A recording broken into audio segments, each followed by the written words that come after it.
Привет, профессиональный коуч! В этом видео мы поговорим, почему коучи бывают грустными. И ответ я сразу дам тебе. Грустный коуч – это коуч, у которого нет клиентов. А если у коуча нет клиентов, у него нет возможности реализовываться. А если у него нет клиентов и нет возможности реализовываться, то, скорее всего, еще не будет денег и будут дополнительные проблемы с окружением. Окружение, как правило, не выбирает слова. Они говорят тебе: слушай, что ты со своим коучингом, иди займись нормальной работой, пойди на завод работать, иди в такси работать. Вот это нормальная, понятная работа, а ты тут каким-то шарлатанством занимаешься и разводом. Вот это видео будет посвящено тому, как этого избежать. И на сегодняшний день есть очень много хороших профессиональных школ коучинга, в которых тебя научат хорошо владеть этой профессией. Это очень круто, это очень здорово. Я и сам являюсь адептом этой секты, можно так сказать. Но мало в какой школе есть хорошие блоки по маркетингу. Я тебе расскажу одну историю. Она заключается в том, что я являюсь членом ассоциации спикеров СНГ, и у нас там есть такие междусобойчики, на которые приглашаются всякие известные спикеры мировые, такие как Алан Пис, ну и многие другие. И мы 1,5-2 часа можем общаться в закрытом формате, в зуме, и задавать им вопросы. И почему-то все как один, они говорят одну и простую вещь, что 80% своего рабочего времени они посвящают своему продвижению и маркетингу. К сожалению, у нас так не принято, у нас так не делается.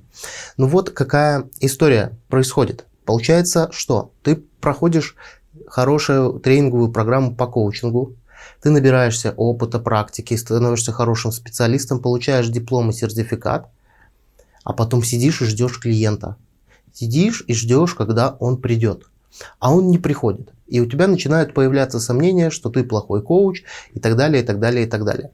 Смотри, дорогой друг, на самом деле наличие сертификата вообще ничего не меняет.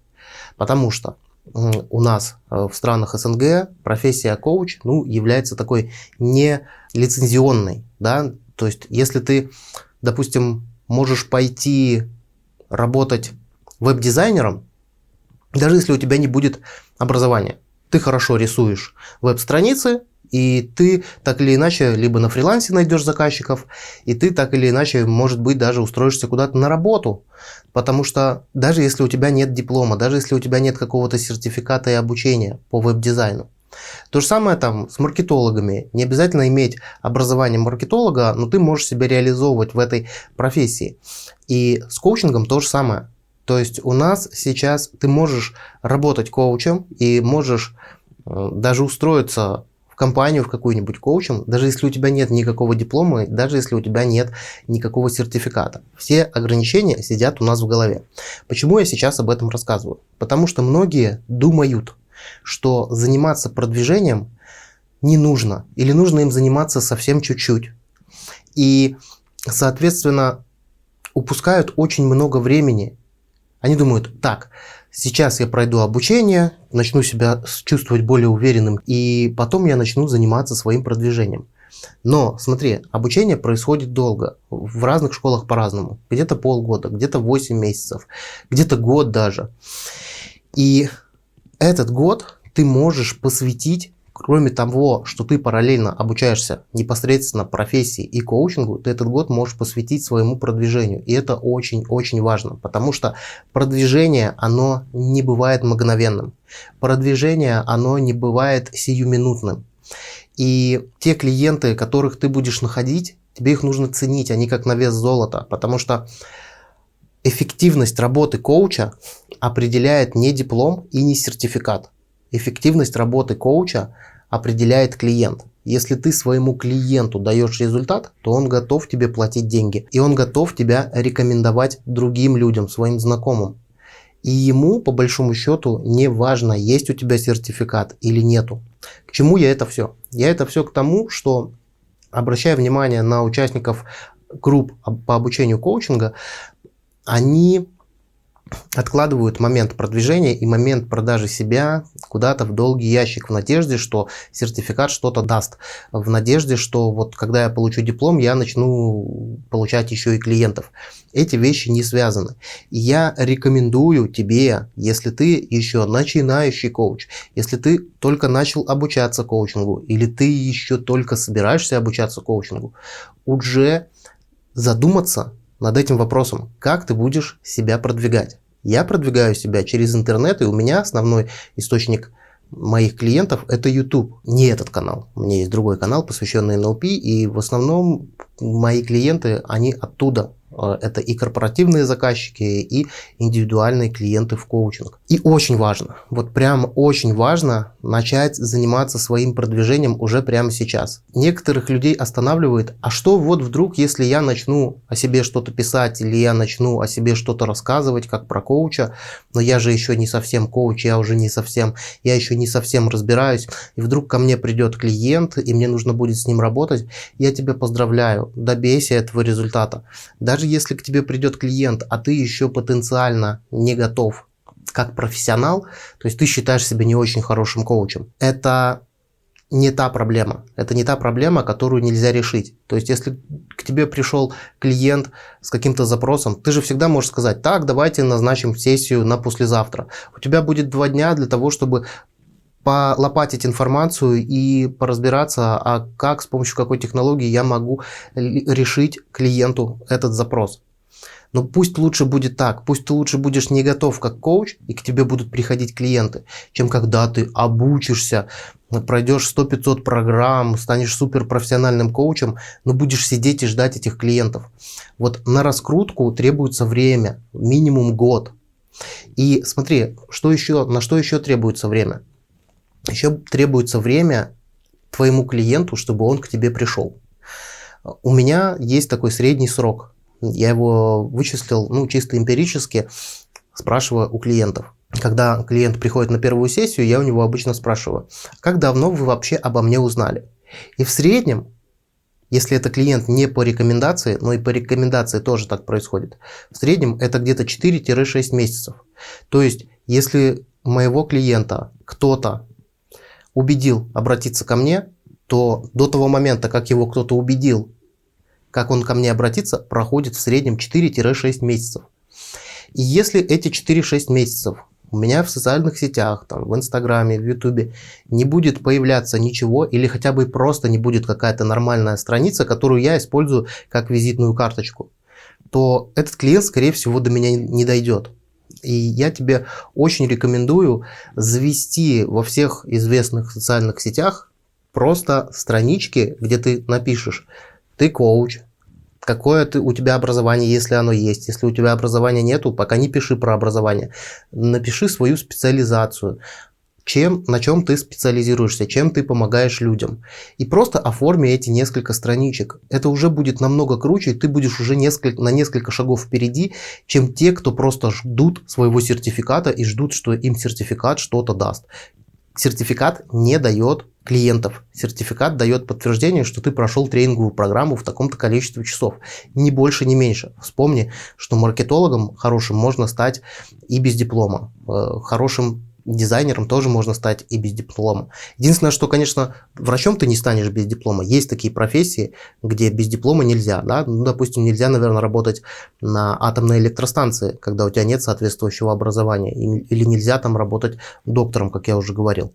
Но все остальные профессии, они позволяют вот это самонаучение. И нету жестких ограничений. Все ограничения у нас в голове. Тебе нужно уже сейчас задуматься о том, как ты будешь себя продвигать. Потому что на любое продвижение нужно какое-то время. Минимум полгода тебе нужно, чтобы немножко развить какие-то свои соцсети. Плюс еще есть задержка у клиента, как я уже рассказывал. Клиент какое-то время изучает тебя. И если у него нету информации, как тебя изучить, если тебя нету в социальных сетях, то как же он к тебе придет? Доверие между тобой и клиентом, оно уже выстраивается еще до того, как ты с ним реально познакомился. Во всяком случае, у меня это так работает. Одна важная вещь, о которой я хочу тебе еще сказать в этом видео. когда ты решил, что ты посвятишь свою жизнь этой профессии, ты станешь коучем, как правило, у тебя есть уже какая-то основная деятельность. Так вот, эту свою основную деятельность ни в коем случае не прекращай. Подрабатывай коучем после работы, подрабатывай коучем во время своей работы. И делай это до тех пор, пока твой доход от коучинга не станет превышать доход от твоей профессиональной деятельности, и он станет стабильным. Потому что некоторые коучи получат первых пару заказов, потом они увольняются с работы, начинают все бросать и считают, что они уже будут себя обеспечивать за счет коучинга, но потом очень сильно они разочаровываются, когда эти 2 клиента или 3 первых они закончились, а дальше клиентов нету. А ты уже ушел с основной работы, и уже у тебя нету вот этого дохода твоего. Поэтому не делай такую ошибку.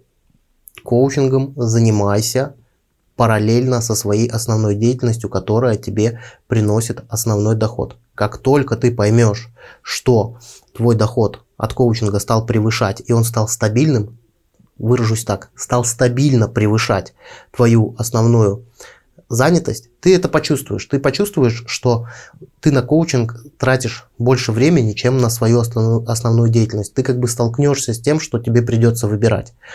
Но пока у тебя этого нету, пожалуйста, не делай ошибку. Продолжай делать параллельно. Продолжай параллельно и работать, и учиться, и делать коучинг. Тогда тебя ждет точно успех. Потому что, сам понимаешь, появилось 1,5 клиента, ты уволился с работы, отработал этих 1,5 клиента, в эйфории у тебя больше времени, ты там получаешь каких-то больше плюшек, а потом что? Потом ты сидишь без денег. Грустный коуч, безденежный коуч никому не нужен. Ты знаешь, иногда у коучей есть такая внутреннее сопротивление, что, мол, типа, а как я буду кого-то чему-то учить, если я сам в этом не эксперт? Вот как раз таки чем и хорош коучинг, что ты не должен быть экспертом во всем, и ты не должен быть экспертом в чем-то конкретном, ты должен быть экспертом только в коучинге. Уметь выстраивать такие доверительные отношения с твоим клиентом, чтобы у него появлялось видение его потенциала. Вот, допустим, я практически не знаю английский язык, но я очень многим людям помогаю изучить английский язык, потому что у них есть какое-то внутреннее сопротивление к обучению, да, и мы изучаем на коуч-сессиях, как ему лучше сделать, подобрать ему лучшие стратегии для того, чтобы ему выучить английский язык. Я ему вообще ни слова по-английски не говорю. Или, допустим, я консультирую предпринимателей. Частый запрос предпринимателя – это рост. Я хочу, чтобы моя компания стала больше, я хочу, чтобы моя компания там вышла с такого-то уровня дохода на такой уровень дохода. У меня нету большого бизнеса, я просто индивидуальный предприниматель. У меня маленький коучинговый бизнес, но я работаю с компаниями, которые имеют там, наверное, в 1000 раз больше оборот, чем в моем маленьком скромном бизнесе. Могу ли я работать с руководителем такой компании над целью увеличения прибыли? Конечно, могу. Почему? Не потому, что я знаю, как ему заработать деньги, а потому что я знаю, как ему раскрыть вот эти свои внутренние возможности, и чтобы он в себя поверил. Я знаю, как задать ему грамотные вопросы, чтобы он нарисовал стратегию. Вот в чем заключается работа коуча. И тебе не нужно быть профессионалом. Тебе даже сертификат, по большому счету, для этого не нужен. Тебе нужно только знать стратегии. Просто запомни одну простую вещь, что эффективность твоей работы оценивает только клиент. И он ее оценивает, как правило, деньгами. Ни больше, ни меньше. Деньгами и рекомендациями. Какой главный вывод из этого видео? Своим продвижением и маркетингом нужно заниматься еще даже до того, как ты начнешь обучаться. Вот у меня многие ребята, с которыми я обучался коучингу, они до сих пор не работают. Почему? Потому что нету клиентов. Я начал вести коучинг еще до того, как я пошел получать сертификацию. И я уже продвигал себя и позиционировал как коуч еще до того, как я пришел на первый свой блок занятий по коучингу. И, конечно же, у меня было преимущество. Конечно же, у меня было преимущество перед всеми остальными участниками той группы, где я непосредственно учился коучингу. Почему? Ну, потому что я шел к этому. Я решил не тратить время. Я решил, что я не буду дожидаться сертификата, а уже начну. Потому что ты получаешь сертификат, ты начинаешь о себе заявлять, Ты говоришь, ну все, теперь я коуч, обращайтесь. И все. Ты говоришь, я коуч, обращайтесь. И чё? И никто к тебе не обратится. Потому что люди еще не привыкли к тебе. И ты теряешь время. Поэтому главный месседж этого видео – начинай заниматься своим продвижением еще до того, как ты получил сертификат. Это прямо очень важно. Через что ты будешь делать, через какие площадки, я не знаю. Я разбираюсь только в YouTube. Вот в Инстаграме, в LinkedIn, ВКонтакте, в Фейсбуке я не разбираюсь. Но во всех социальных сетях у меня есть странички. И на каждой страничке написано Юрий Пузыревский, коуч там, или NLP-тренер, ну, в зависимости от того, что я развиваю. Как правило, везде написано и коуч, и NLP-тренер, и психолог. Вот мои 3 основные компетенции, и на каждой страничке в любой социальной сети это есть. Сегодня на самом деле не нужно делать тебе какие-то сложные сайты, заниматься программированием. Сегодня любая, по большому счету, социальная сеть тебе позволяет сделать экспертную страничку. Я вот свой Инстаграм вообще не развиваю. Я просто его использую как визитку. Там нормальные фотографии, красивые, и описание, кто я такой, как со мной связаться. Все. Я не делаю из себя там инстаблогера. Я YouTube-блогер, но, тем не менее, это не основная моя работа и не основная моя задача. Я надеюсь, что ты уловил смысл. Напиши, пожалуйста, в комментариях, как ты планируешь продвигаться. Вот что очень важно, просто задумайся на какое-то время, как я буду получать своих клиентов, откуда они будут у меня браться. Как я сделаю так, чтобы клиенты знали о том, что я коуч? Как я буду делать так, чтобы клиент мог меня найти? И когда ты найдешь для себя ответы на эти вопросы, понимаешь, у каждого есть своя какая-то определенная среда, да? Может, если ты собираешься работать в корпоративной формате, как коуч, то здесь тебе лучше, конечно, устроиться в ту компанию, где бы ты хотел работать коучем. И обязательно проясни для начала, а есть ли в такой-то компании должность такая, как коуч? Есть она или нет? В многих компаниях этого нету. Поэтому как же ты будешь работать коучем в компании, в которой нет такой должности? Здесь нужно очень хорошо задаться вопросом. И тогда ты не будешь грустным коучем. Тогда ты будешь веселым, воодушевленным, профессиональным коучем. На этом у меня сегодня все. Поставь обязательно лайк, подпишись на канал. Напиши в комментариях, как ты думаешь, как твои клиенты будут тебя находить. И напиши в комментариях, нужны ли тебе еще такие подобные видео, в которых я буду рассказывать о продвижении, о каких-то своих историях, как у меня получается находить клиентов. У меня на самом деле не так много опыта в маркетинге, ну и я не считаю себя маркетологом, но все равно я занимаюсь самомаркетингом. И я на это трачу достаточное количество времени. Ну, процентов, наверное, 70. Не 80, но 70% времени у меня занимает продвижение себя. И только 30% времени у меня занимает непосредственно работа с клиентами. Поэтому очень тебе рекомендую взять на вооружение все то, о чем я рассказал в этом видео.